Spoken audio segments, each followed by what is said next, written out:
everyone, welcome to Boast-Cast. Today we are interviewing Tristan, Sam, Bree, and Michaela from the AiAnimeCosplay YouTube channel. But before we get into that, we gotta talk about our sponsors. Here we have the Nub Bluetooth speaker. This thing is amazing, and for how small it is, you would not believe the sound quality. But we also have the earbuds. They're customizable in-ear Bluetooth headphones, amazing sound quality, and we have a discount code for you. The link's in the description, but enough of that. Time to get into the podcast. Hello everyone, welcome to Boast-Cast. Today we are interviewing some cosplayers from Oklahoma. It's going to be a great interview, and before we get too far into it, you mind just telling us about how the name became and where it came from to start with? Okay, so I came up with AiAnimeCosplay, AiAnimeCosplay in 8th grade, literally because I means love in Japanese, and I was a really big weeaboo, and I thought that was a genius name for it. However, then I also kind of made it into it's love, it's us, we love anime, we are anime, that's just like AiAnime, like I am anime, and then love anime. I had like a double meaning for it, and then I convinced myself it was a great name. But it's like simple and classic, so I think it works still. That's really cool. Yeah, I didn't know where like the AI came from, but like now it's making a lot more sense. I really like the meaning behind it too, because I didn't think that the two letters in front of anime cosplay would actually have so much meaning, but that it does. It just like makes it that much cooler, you know? Yes, it does have some meaning. So, can we get some background on the four of you and how each of you met each other? Well, we've been all childhood friends. This is my sister. Yeah. And then Sam and I met in the 7th grade, and then I met Michaela through Sam, and then Tristan through Michaela. And then great. I met Michaela in like our grade. in theater class in 8th grade, because we're not just weebs. Quite a few of us do theater as well. Yeah, theater weebs. Yeah. It's pretty great. So yeah, we've known each other for a long time. So you all grew up together, and that's just been the upbringing with one another. That's awesome that you've been able to stick it out and be able to be friends that long. I know we've known a lot of people like that, and we haven't stayed together for that long. But these we're special. Yeah, we're special. Like some people, people grow and change, and some people grow together, and some people grow apart, and we just kind of grew together. Yeah. Yes, Michaela, you Sorry. make some noisy. Wow, I'm kind of envious, honestly. I wish I had that kind of friendship from an early age on. But yeah, it is definitely something special. I'll agree with that. And an obvious question that maybe some of your fans know, maybe some don't. So how did you end up inevitably getting into cosplay? I think the cosplay group that inspired me most was Fighting Dreamers Cosplay when they did Naruto a really, really long time ago. And I was just super ambitious as a kid, and in 8th grade I was like, this is what I want to do. I want to do cosplay. Oh my goodness, I want to have a cosplay group and have fun. So that's what I created. I literally just threw flyers at people like, I'm making a cosplay group, and then I got as many people as I could to join. That's how we started, and it was just my whim. So yeah. Huh. I wouldn't have thought about that, but that's really cool. You just followed the Fighting Dreamers kind of trend that they were setting? Yep, just the YouTube, culture of cosplay, the cosplay videos, that kind of stuff. That's what I tried to follow. Okay. Very nice. And I wouldn't expect Oklahoma to be a place that cosplays like really mainstream yet, so for you to get into it on the underground is pretty cool. But am I wrong? Does Oklahoma actually have like any big cosplay events that a lot of people go to, or what's your view on that? Yeah, we have like one. We have ZumiCon as well. Yeah, there's a ZumiCon, but Tokyo and Tulsa is our biggest convention, and surprisingly, it's actually super popular. It's a pretty good sized con, but I haven't gone to any more than that yet, so I wouldn't know. But I think it's a pretty decently sized con. Yeah. A lot of people from around the state like travel to come to it. And people outside the state also travel to come to Tokyo in Tulsa. And to see us. Like, that's where I met, like, Keith Silverstein, which is the voice of Torbjorn from Overwatch. Yeah, and I kind of wanted to get into this. I'm sure we'll dive into it more later. But actually, Ryan and I, we met someone else who does, like, cosplay videos, and it kind of inspired us. We're going to our first one at the end of May. And he was telling us that some of these girls and some of the guys too that do it, like they have a really big fan base that like they go to those events just to see those people. Like, so is that kind of how it is with you guys too? Because you guys have been doing it and growing your fan base. Like, do people actually recognize you when you're there? Yes. I've had a lot of people actually come to Tokyo and Tulsa just to see us, or they were like, I don't know, we've had people from Philippines, we've had a lot. We've had people like out of the country even come to see us, and that's like super crazy.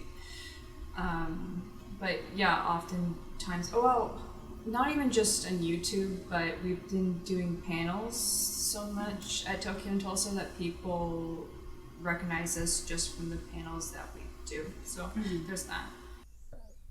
Okay, wow.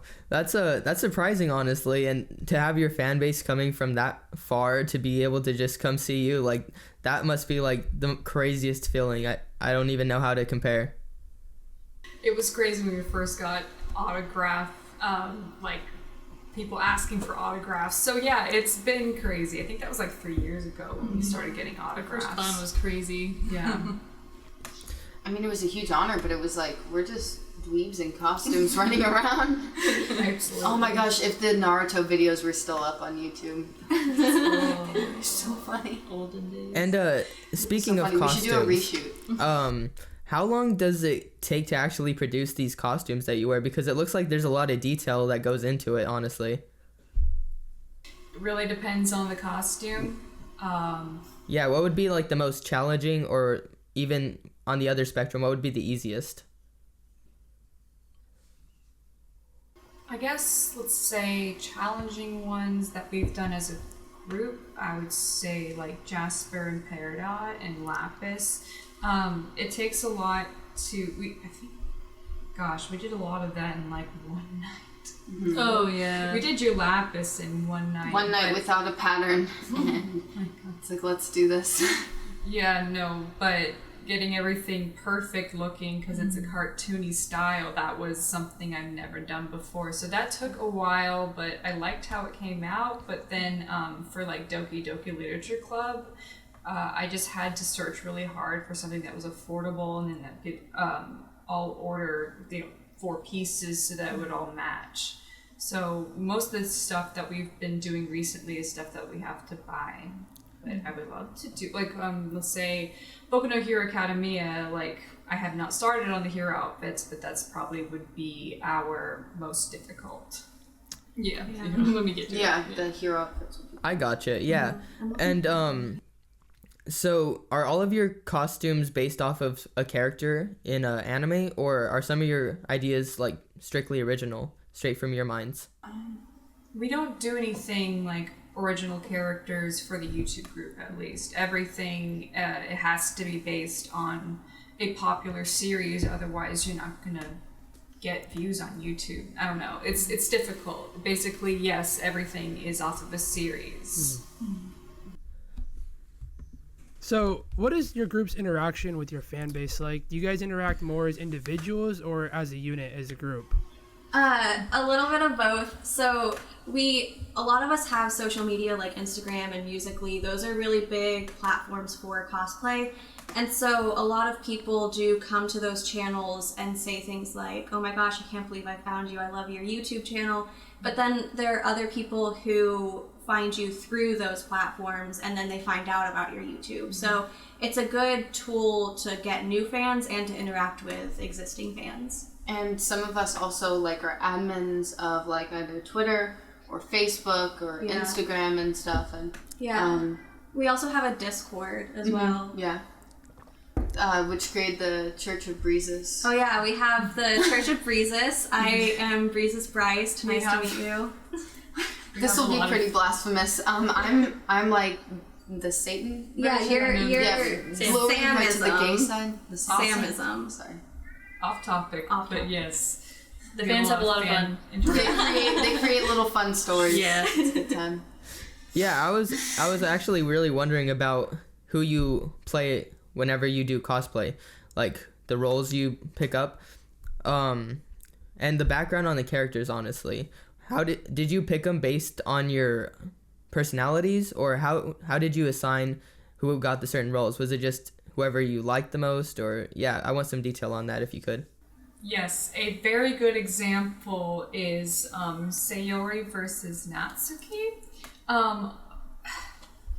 So if you were looking at it from just looking at us, I would probably be fitted for Natsuki a lot better, and she would probably be suited for Sayori a lot better. But because of their solely on appearance. height. Because, Right, a because lot of of our people appearance. complain that Natsuki is too tall and Sayori's too short. They should switch. Why is Natsuki so tall?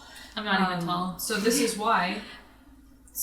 Because of their personality. yeah, the personalities. I'm not good at being cute and, well, you're probably good at Nazi. But yeah. But yeah, it's important that we cast the way we do. Yeah. Personality wise, so it's easy for us to get in character. Yes. Yeah.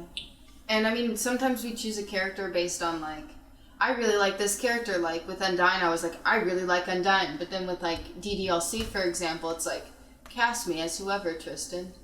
Come on, it worked out amazing. Just Monica. Yeah, from doing this for so many years, I'm pretty good at figuring out who will do who best. So I do most of the casting decisions, but it is based on personality. Yeah. And she's really good at casting, Yeah, too. she's able to look at it from a more objective standpoint. Because you can look at yourself through a certain lens, but if you have somebody looking at you through an objective, like, standpoint, knowing, like, your abilities and everything, it's easier to work with. That makes sense. Yeah, definitely. Yeah, that was a really detailed answer. I didn't expect that much actually went into it. So to be able to, go ahead, Adam. You know, I was gonna say, you guys mentioned how like sometimes your fans will say, "Oh, why aren't you doing stuff this way or that way?" And it kind of got me thinking about something else that I was looking at, and that's your "Don't Stop Me Now" music video has over 3 million views, which is an incredible amount of views. But something I noticed just with that one specifically is it also got like, you know, sometimes when you make a very popular video, you get some critics. Like this one has like some dislikes on it. So I was wondering, how do you guys deal with criticism as a group and as individuals when people do critique some of the stuff or choices that you guys make? I would like to say first and foremost that if you get a lot of criticism in something, it's probably for a reason. Yeah, hate comments are mean and, you know, but I don't think that anyone should be like, it's just hate, let it go.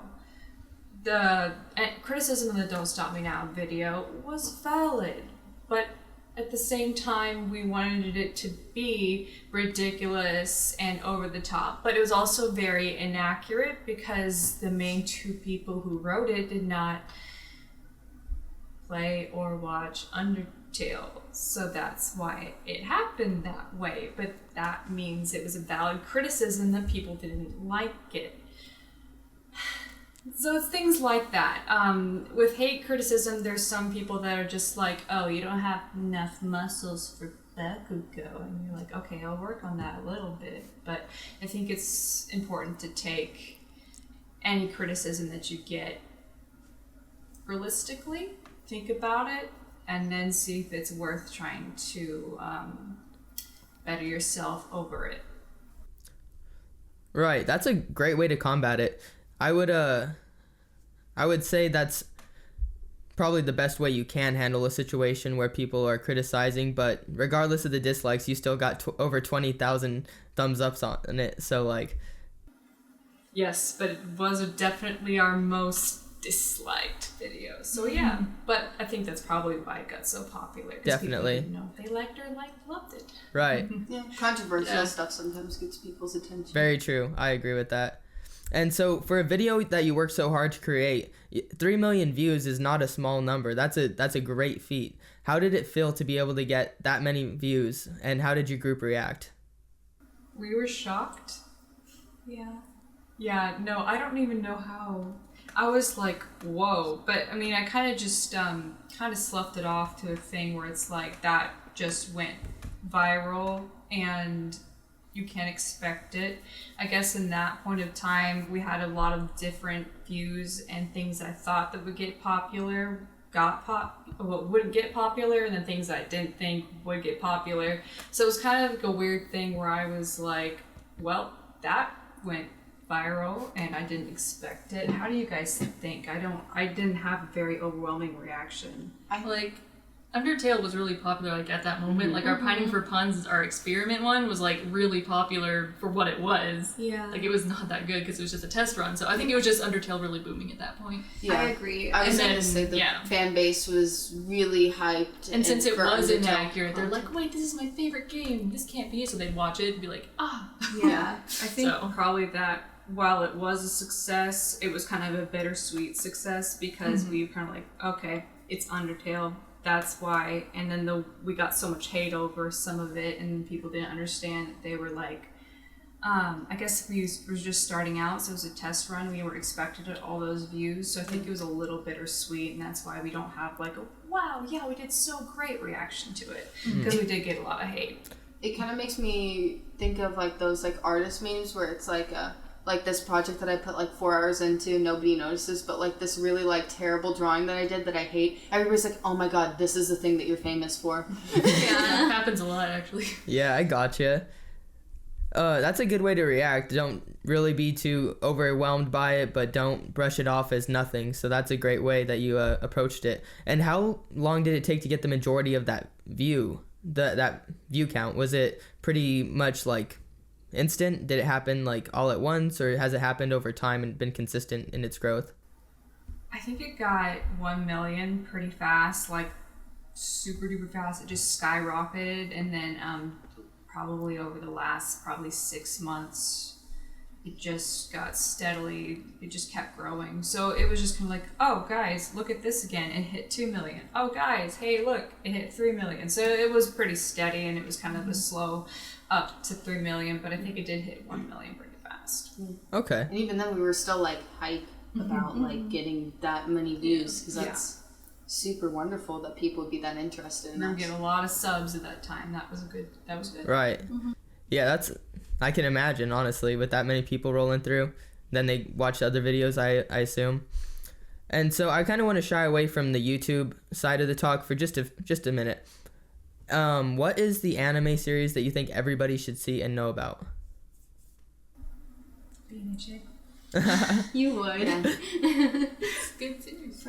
I'm very obsessed with Boku no Hero Academia. I'm caught up with the manga. It's really good. That is good. It's got a lot of action. Good stuff. So you all can agree on that. That's pretty much that's par that everybody should pretty much be aware of. I mean, as for current ones, yes. What about classics? Because I'm thinking of like classics. Me too. Yeah. Well, I just asked about classics. What do you guys think? Oh. I like good classics. I think I love yandere's, so I think Mirai Nikki is probably a really important one to watch. Future Diaries is the English name. I mean, the Netflix movie wasn't so good, but Death Note's a good classic. That is a good one. That was a good one, definitely. Soul Eater's good. Ooh, That one Soul was Eater. fun. It's a Yeah. very dynamic, interesting. Full Metal Alchemist is like, it's so close to my heart and soul. I love it so much. I could go on about like more older. Are you up to date on One Piece? Because I know that was. Oh a big my one god, for I you. love One Piece. Oh my gosh, I have so many ideas, so many things. But yes, so many activities. They have a few. Michaela and I don't watch a lot of anime. Cool. And then along the same lines, I was just wondering, like, and I don't even know if there is a good answer, but what's like a really obscure anime that a lot of people wouldn't know about that you feel like people should be watching? Angel Beats? Oh, Angel Beats is really good. Yes, Really I wholesome. love. I don't know if it's obscure though. It might not be anymore. Yeah, When I but first, it is a really good one. when I first watched it, it was more obscure because everybody was like, "What?" But Yeah. I made Michaela and I watched it, but they made a Netflix, which is not super great, but it's alright. The manga's way better, but Asian Demi-Human. That one's really That good. one is- That was really intense. Yeah. I That's haven't my favorite. seen it. It might be more mainstream, but Citrus looks interesting. Oh my god, I love citrus. I read the manga and yeah, okay, never mind. Yeah. Cool. And then with the animes too, sometimes I've been wondering, how do you go about like finding like new ones? Like, is it just like asking people, hey, what are you watching now, or is there like a process that you guys go through? I use Crunchyroll, so each season they have commercials for the upcoming animes, and that's how I learn about new ones. But I just kind of see cool pictures in Tumblr, like manga caps, and I'm like, ooh, that looks kind of cool, and then I go look up the manga. And sometimes some of our members will be like, oh my gosh, I just played Danganronpa. Ooh, yeah, this would be a good stuff. boy to do. And we're like, that would be a good boy to do. Let's get that stuff cast. I think a lot of stuff that we do, we've gotten the entire group into. So I think we just hear it from each other a lot. yeah. That's I figured they'd have like a certain community aspect to the way you go about doing it and finding new ones, because it seems like you're always up to date with all your videos that I've been watching. And what age was it that you got into like anime specifically? Like, was it all together that you founded it as a group whenever you're younger, or have you been watching it since? I was a wee child. Definitely 8th grade, we were all into anime, but I think that's like a personal journey, finding anime. yeah, Staying Yeah. up really late watching Adult Swim, and then there's anime on the TV. Yeah. must have been around maybe 13 or 14 for me.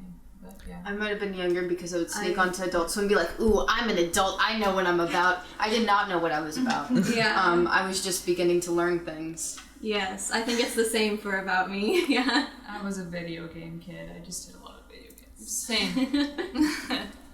Nice. Yeah. And kind of straying a little bit from anime for a second, I was wondering, what is each of your roles in the group? Like, are you management? Are you strictly cosplay? How does each person play a part in this group? I do like everything. Each of us, if we're really prominent in the group, each of us usually has a management role. Yes. Sam does Facebook, I do our dead Twitter and our Discord.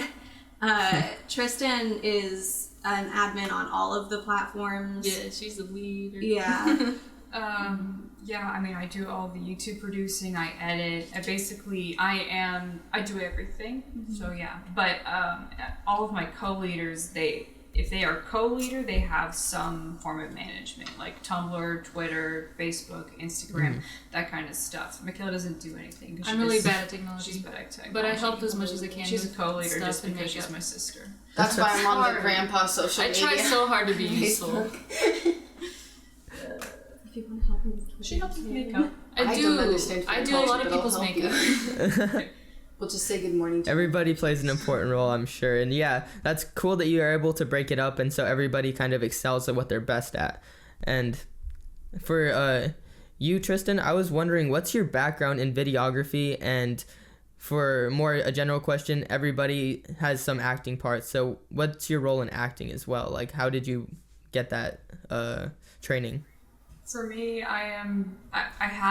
my mom and dad had a Mac, and so they had a free iMovie program, and so I just went to make videos, so I self-taught myself, and then I took like a quick class in high school, but it didn't help too much. So basically everything that I've done on Mac products, so it went from iMovie, now I finally got Final Cut, but yeah, that's all been pretty much self-taught. And then for them, I'll let them answer about acting. So yeah, what's the question? Background in acting, yeah. Yeah, how did you get into acting, and yeah, what's your basically experience on it? We have a lot of experience in acting. At least Sam and I do. We took theater. At least I did in high school for 4 years, and we got into special theater programs. We were really good, and we took special camps and makeup camps, and so we have a lot of experience in acting, both Sam and I. I'm also currently a theater major. Yeah. At a community college locally, and I'm primarily a technician, but I'm still on the performance side of things. I recently did a show, and it's kind of been just something that I've always kind of been a part of, is the arts in general. Yeah, you are basically in college. Yeah. In college for it. Yeah. I mean, it's primarily technical stuff like costume, makeup, And we have a lighting, couple- scenic. I think both Mira. I don't know about Mira, Mira but and Gates, I think, are yeah. also- So we have a lot of theater majors. our other members in OKC. We also have a few in theater majors. So, and that's very important for you too. Yeah, it's good to know what you're doing. Taking improv classes. I plan on. I want to take a few classes. I go to the same college Sam and Michaela go to. I want to take a few like costume classes, makeup classes, but I'm a business major, so it's not. It would have to go outside of my major to do it, but I still want to. Yeah. Never hurts to know things. Yeah. I gotcha. Yeah. And so Tristan, I assume with your video background, you're the one who created the YouTube channel, or was that kind of a group decision? I just did everything. I did whatever I wanted. I made the YouTube channel. There we go. Let's make it. So yeah, no. The only other person that's ever had the password YouTube to be able to do like live streams is Caleb, but he's left now, so it's just me. So yeah, basically me alone with the YouTube and all the editing and everything. That's a lot to take on, but it seems like you're doing an excellent job at it. It's definitely doing the job. I basically make sure that my life is free enough to do YouTube. So basically job, school, I make sure it's light just to make sure I can take on all of that. So yes, it is a lot, but I make sure I can do it. Right. And do you see this as being your career in the future, or where do you see this as being profitable or making a living on it even?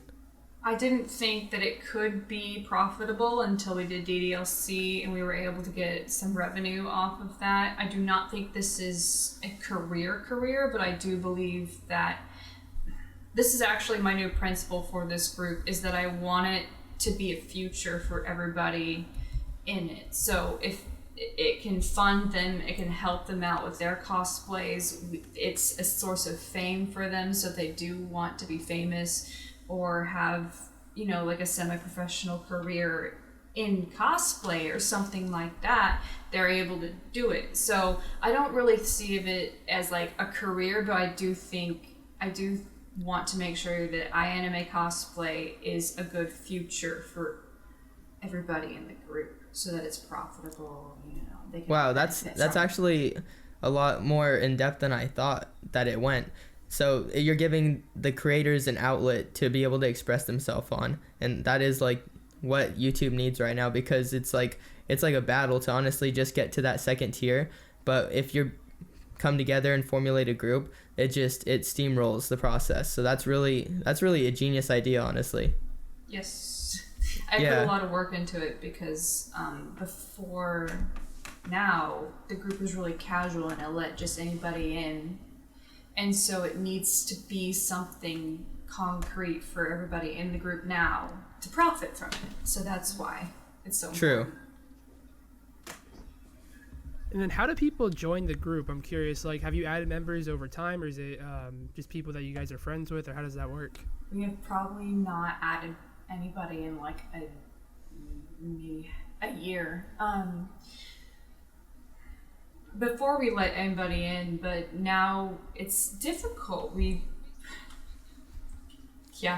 basically right now we're pretty much closed group unless we need to recruit, but right now we don't need to. But in the past it was basically friends of friends. Yeah.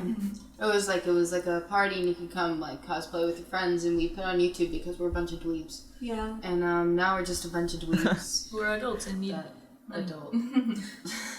And so you started back in 2010, and you just created the YouTube channel 2016, 2 years ago. From 2010 to 2016, were you making videos the whole time and just not publishing them on YouTube, or what were you just getting into the videos after you started the YouTube? There are a lot of videos that I have on private in our videos. Are you saying that there's like a gap? Yeah, I was just wondering if you were making videos between starting the group to starting YouTube, or if we were. You were, okay. Yeah. That was always something I wanted to do and have fun with. So yeah, we've always had videos made. The problem is they were really bad, so I just didn't want anyone to see them. So that's why I have a lot of videos on private on YouTube. But yeah, we were making videos. We were. Okay, were you the same characters back then, or has it evolved? We did Naruto back then, and then Okay. we also just let anybody cosplay whatever. So we had a Luffy and a Akatsuki member. It was awkward, yeah, but it was fun. It was a fun time. Has it turned more into of a job since then, or is it still like a hobby in your mind? I would say it's a jobby. Jobby. Oh, a hobby job. Hobby jobby. That's a good word That's for really that. cool. Yeah, I want it so that our hobbies can, we can do something more with our hobbies, but to do that, we basically need to treat it like a job. So yes. Yeah. And for me, it's padding my portfolio because, well, I'm not like so much, like I'm probably not going to put on my resume, like, I was undone in a cosplay channel. I'm going to put down, I constructed, like, I did like this makeup application for this character. I styled this wig. I made this costume. I did like a prop, whatever, those sort of things, drafting. And of course, yeah, and I have a YouTube channel with 80,000 subscribers on my resume. I do that too. So, yeah. Yeah, it's profound, like what you all do. Whenever you just deconstruct the process as everybody doing their own thing, it's like people are going to be amazed at how much actually goes into each increment that produces the final product. It's people don't understand how much actually goes into it to be able to make a 10-minute video or even shorter sometimes. Absolutely. Yeah, oh my goodness, like the Doki Doki Crack video, That took an entire day. it took an entire day to film, but That it was so the lip short. one, yeah. It was good though. That one's probably one of my favorites. I love just watching that. Yeah, Because it's just good. memes. So Memes on much, memes. so many good bits came out of that. All about. What has changed most in the group over the 8 years you've been together? Well, I mean, us four have been pretty solid. Yeah, pretty consistent. I think just the level of professionalism has been the main thing that's changed. And the closeness, Yeah. because everybody didn't really know each other, so there were so many people, we just kept getting people in and letting people just run about and have fun. But now we've been through a lot as a group, and I think the biggest difference is now that we are like this. We're very close. Yeah. We needed a place where we could have like a safe community where we could all be like really close and tight knit with each other. I guess if that makes Because sense. I guess since we are semi-professional and there's money involved, I want to make sure that everybody is on the same page. Yeah. Yeah. Make sure we're Because the more popular you get, the more drama you can get. So Yeah. Sure, definitely, yeah. That's good that you've grown closer together through the process rather than maybe straying apart. But that togetherness has been able to bring the success, I'm sure. And so, how has the growth of the YouTube channel affected the group directly? You said like as you get bigger, it creates more drama. So how has that affected you? just like conflicting views. I guess I had a few members, or maybe like a member or two, leave for creative differences. I think actually one of the biggest, I guess, walls that we've hit is people that didn't really want to grow. And this was not necessarily their fault, but they didn't want to treat AiAnime like a job. They wanted to just have fun, but it was very against the vision and the needs of the people that were working super hard at the group. So the people that were working really hard felt slighted at the people that were just dilly-dallying along. So with the popularity, the pressure was on us, and the people that didn't want to work super hard at the group, for the team, that just, they couldn't handle They all didn't of want to, that. because they're like, anime is supposed to be a happy place, but now that we're growing adults, we don't have a lot of time to waste, Yeah. So that's why we needed to change. I think it's. And they, yeah, no, I'm so sorry. You're It's good. kind of like you have like an objective for the group, And if not everyone's on board with that objective, it gets muddled and it gets confused, and you can't do things. Like, we can't like wait 8 months for one person to get their cosplay together while everyone else has their stuff together. Yes, that was It's not fair to everyone else who put in their time and Basically, with the growth of the YouTube channel, that's what the problem was, is there are people that didn't understand how important it was that we were growing and that we had to take advantage of that now. And then the people that did, and that's who's in the group right now. Yep. So yes. Beautifully put. I think that's I'm so on par with those views and opinions, honestly, because people have to definitely pull their own weight if they want to get to the higher level, you know. So that's really cool that you're able to direct that and orchestrate that in such a way. So to stray away from the serious part of the talk, let's go into a lighter side. I wanted to talk about, I'm assuming it's your character, Papyrus, right? Or Papyrus. Oh, Papyrus. yeah, sorry, I couldn't hear. Oh, okay. I didn't recognize you. You look alike. The sister thing. Yeah. makes me so He said if you look alike. Oh, yeah! So I was wondering if anybody, like, on a regular basis played her brother Sans. Or his brother, however you want to put it. So you're Sans. Yeah. We had 2 scenes. We have 2 Sanses, basically. Okay. Because we're together, cosplaying Papyrus as Sans is easy, but Vincent has been our Sans a lot too. Right. It's just easy for us to cosplay people that can work well together because we can film whenever we want because we're sisters. And so I have the camera. Yeah. And she lives with me, so that's why. It's And super, Yeah, Vincent perfect. honestly makes the most adorable king Asgore. He does, Yeah. Oh my god, he's so he did precious. such a good Asgore, so. Generally, if there's double cast, we try to make sure that we get as many of the characters as possible. So if I'm Sans, Then I do. Yeah, I Undyne. was wondering because I was watching a few of your videos and I noticed that Sans like wasn't there some of the time, and then like some of the time he showed up as 2 different people. So I was just kind of wanting some clarity on that. But that's cool. Yeah, definitely. The recent Sans, that's what I've been doing. So that was Yeah. recent. And so I want to kind of keep the talks to about 35 to like 45 minutes. And so I just have a couple concluding questions for you. One of the questions being, how much do you estimate you've paid for makeup and face paint and just body makeup for like over the years since you started? Over the years? Yes, like the 8-year span you Makeup's started. expensive, but it's really awesome. Oh my so gosh. I knew it'd be a big number. I want to be surprised. I do a lot of like professional makeup. Like I've worked on like productions. I've done like community projects with makeup, like SFX as well. I don't really want to think about how much money I spent on makeup over the years. That's depressing. That's money I could have spent on food. All right. Well,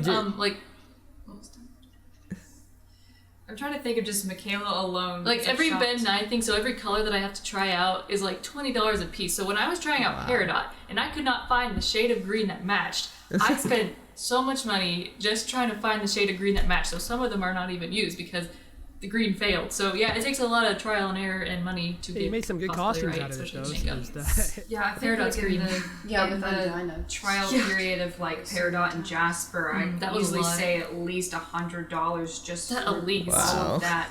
Yeah, and then I think over the years, I wouldn't even be surprised if altogether we've spent or maybe around 1,000 even. It's just, altogether, it's a lot of stuff, but It's a lot.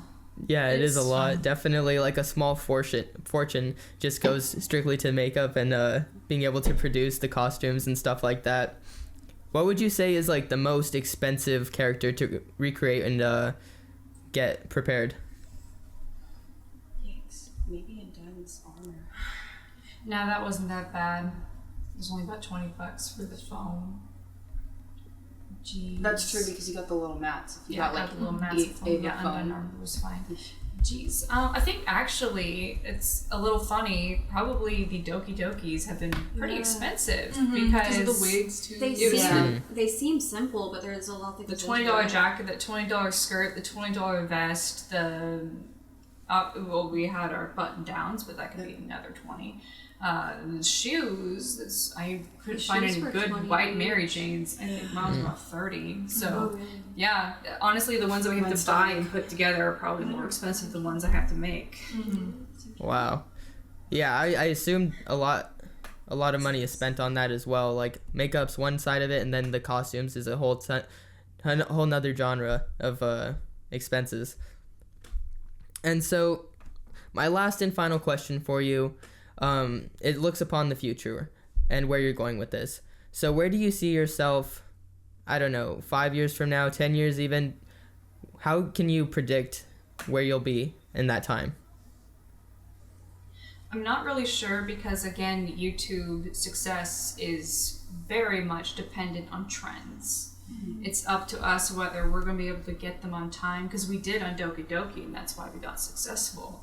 Hopefully, we'll be able to keep up with everything of Dan Salvato's team so that we can make sure to keep up with the trends. But I know that we are planning to make sure that we get on trends quickly and do that. So it's like, I do see us being successful very well into the future because we've all kind of planned our lives around this. Because technically, if it was just us, the YouTube channel could pay our rent. It's that kind of stuff. That's why we all decided to stick together. So definitely 5 years in the future, it'll be us, at least us four, but then we have our separate group in OKC, and they might do their own videos. And so we might have even more content, and then you see more of them. So hopefully we have a lot of plans coming. So Yeah, it sounds like it, but it all is like in the right direction, and I feel like you're all doing the right thing to be able to consistently grow and become stronger as a entity, you know. And that was a great way to finish off the conversation. Any last shout outs or events you have coming up that you'd like to plug? We can leave them down in the description for you. Well, we're definitely doing Tokyo and Tulsa this year. We're going to be probably doing a panel every day. Hopefully, we don't have the panels approved yet. But yeah, we're doing Tokyo and Tulsa, and then a lot of us are going to ACON. So, and we're going to the Doki Dokis to both of them. So that is something important that I haven't even talked to the YouTube channel about yet, which I probably should. Exclusive. But yes. Exclusive content Yes. in the title, all caps. Clickbait. Yeah, I know. I'm guilty. I'll admit to that. Definitely have to play the game if you want to win. And so, Tristan, Sam, Bree, Michaela, I want to thank each and every one of you for taking part of Boast-Cast today. You've been a wonderful guest for our series. And Adam, I just want to ask you, any last remarks you want to make?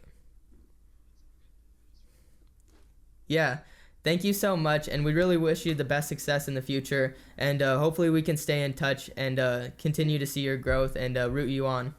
Of course. Yes, thank you very much. Again, this is the first kind of thing doing this, so I really appreciate you guys for helping us out. It's really nice. Thank you. Thank you for the opportunity. This is very much. pleasant. I feel like you're super good at what you do. Yeah. The questions were great. Great job, friendos. Wow. Well, I really appreciate that, and thank you. This is Boast-Cast episode number 9. Signing off.